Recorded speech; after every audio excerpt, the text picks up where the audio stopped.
kadang kita itu berpikir, Mas, kok kehidupan ini unik ya, Mas. Kadang kita berpikir, kenapa kok saya terlahir di keluarga miskin, ya. Kemudian pasti berpikir, kenapa itu kok bisa kaya ya orang itu.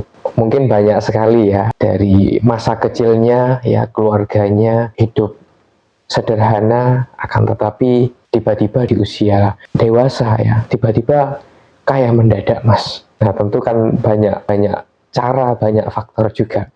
Nah, ini apakah juga bagian daripada fase kehidupan, atau mungkin ini hanya sekedar keberuntungan saja, Mas? Sama halnya dengan alam semesta. Ada pohon yang tumbuh di tanah yang subur, ada pepohonan yang tumbuh di lahan gersang, bahkan ada pohon yang tumbuh di atas bebatuan. Demikian pula dengan kehidupan kita. Karena kita tidak pernah berencana untuk hidup. Kita tidak pernah meminta untuk kita diberikan kehidupan. Artinya apa? Ya, ini yang disebut dengan kodrat kehidupan. Apa yang sudah tersedia di alam semesta ini, termasuk juga di dalam diri kita. Kalau kita sudah diberi kehidupan, ya sudah.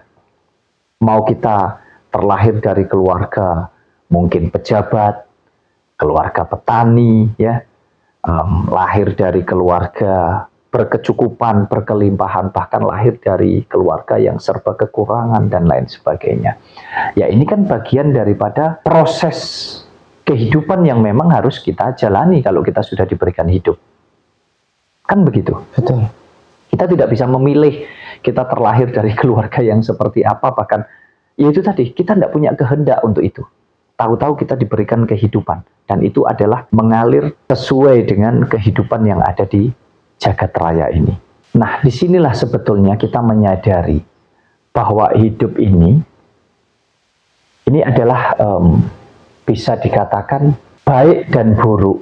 Harus bagaimana hidup kita, baik yang ada di dalam pribadi kita maupun yang ada di alam semesta, itu adalah tergantung daripada yang menjalani kehidupan. Artinya alam semesta ini juga bisa berbenah secara alami, ya, artinya alam semesta ini akan membentuk dirinya sendiri, dan ada juga yang alam semesta ini bisa baik atau bisa buruk, atau terbentuk menjadi baik dan terbentuk menjadi semakin buruk. Itu juga bisa karena ulah daripada unsur kehidupan yang ada di alam. Bisa dari hewan, bisa dari manusia, macam-macam.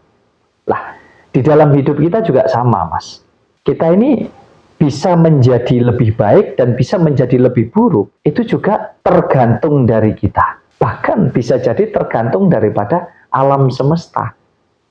Lingkungan itu mempengaruhi, alam itu juga bisa mempengaruhi. Tapi saya mau katakan bahwa yang paling berpengaruh terhadap hidup kita, ya kita sendiri. Makanya kalau tadi Mas Yahya katakan, oh dulu terlahir dari keluarga miskin, berkekurangan, tapi kemudian setelah dewasa justru bisa berubah menjadi berkelimpahan, berkecukupan misalkan, secara finansial, secara ekonomi. Nah ini kan tergantung daripada yang menjalani itu tadi. Dia mau tidak berproses ke sana.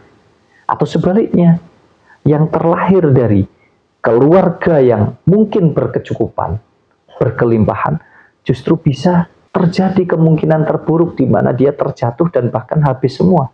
Ya inilah alam. Artinya semua atau segala kemungkinan itu bisa terjadi. Kemungkinan yang terbaik dan juga kemungkinan yang terburuk. Tinggal bagaimana kita menyikapi, tinggal bagaimana kita menjalani, tinggal bagaimana kita mau berproses di dalam menjalani hidup ini, termasuk menjaga, merawat, dan melestarikannya, Mas Yahya.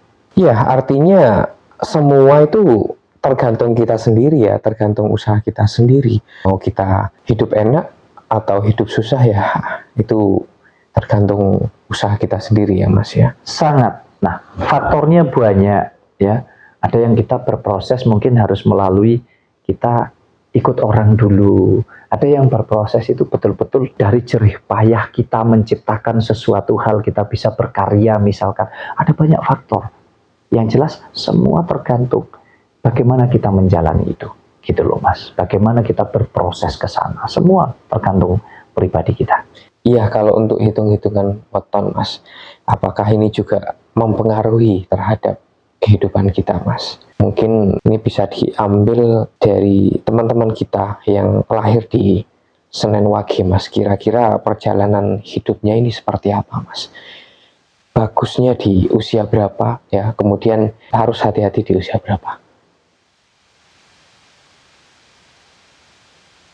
Yang jelas ada banyak faktor yang bisa mempengaruhi kehidupan kita, termasuk tentang kerezekian, tentang hidup kita ini bisa baik atau tidak dalam segala halnya. Dan weton hanya salah satu faktor, ya saya sering sampaikan. Weton ini hanya salah satu faktor yang mungkin untuk orang-orang yang percaya ini bisa dijadikan sebagai bahan pertimbangan gitu Mas. Supaya kita bisa melangkahnya ini lebih hati-hati, karena sekali lagi hitung-hitungan weton ini kan ajaran dari para leluhur khususnya yang di Jawa ya, untuk yang meyakini ini. Itu kan tentu nggak asal-asalan Mas. Punya dasar-dasar semua. Kita bicara tentang tradisi, bicara budaya, itu pasti bukan hanya tentang syariat, tapi ada hakikat atau ada makna yang terkandung di dalamnya, yang kita harus mampu memahami itu. Nah, bicara tentang weton kelahiran juga demikian. Ini supaya nggak salah ya, orang-orang mengasumsikan atau mempersepsikan ya tentang weton kelahiran. Biar tidak dikira ada yang mempercayai sehingga weton kelahiran ini betul-betul seolah-olah, karena ini usahanya nggak cocok, karena ini enggak. Tapi semua kembali lagi tergantung pribadi kita yang menjalankan hidup ini. Nah, untuk weton Senen Wage ya, dia. Yeah. Untuk weton Senen Wage ini bisa dikatakan memang jalan kehidupannya itu kayak roller coaster Mas ya. Ya, memang naik turunnya itu benar-benar tajam banget. Dan memang harus ekstra hati-hati ya, harus tekun, harus ya banyak hal lah tentunya ya. Kalau kita bicara tentang rezeki, weton Senen Wage ini memang naik turunnya luar biasa. Ya, untuk yang usia muda mungkin saya ingatkan, hati-hati banget. Itu tepatnya, ya pokoknya di usia 30 ke atas lah. Ekstra hati-hati. Harus hati-hati banget. Tidak untuk dipercaya. Ini bukan ramalan, ini bukan penerawangan, ini bukan tentang membaca masa depan. Ya. Tetapi ini hanya tentang kita berbagi pengetahuan saja, yang mudah-mudahan pengetahuan yang saya sampaikan ini bermanfaat untuk teman-teman. Jadi jadikan ini sebagai pengingat, jadikan ini sebagai kontrol untuk teman-teman lebih hati-hati gitu aja lah ya. Di usia 30 ke atas kalau bisa hemat, hati-hati.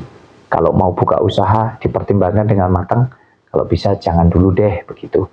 Tapi ya semua kembali ke pribadi masing-masing itu tadi. Ini hanya salah satu faktor yang mungkin bisa dijadikan bahan pertimbangan untuk teman-teman ke depannya. Karena memang Senen Wage ini di usia 30, 31, 32 ini secara kerezekian. Ini lagi jelek-jeleknya Mas. Jelek-jeleknya ya. Lagi jelek-jeleknya. Lumbung rezekinya itu kalau menurut hitung-hitungan Jawa ya, hitung-hitungan berdasarkan weton kelahiran itu lagi kosong Mas. Tentu ini bukan berarti nggak punya rezeki. Cuman dapat rezeki itu kayak lewat saja Mas, habis saja.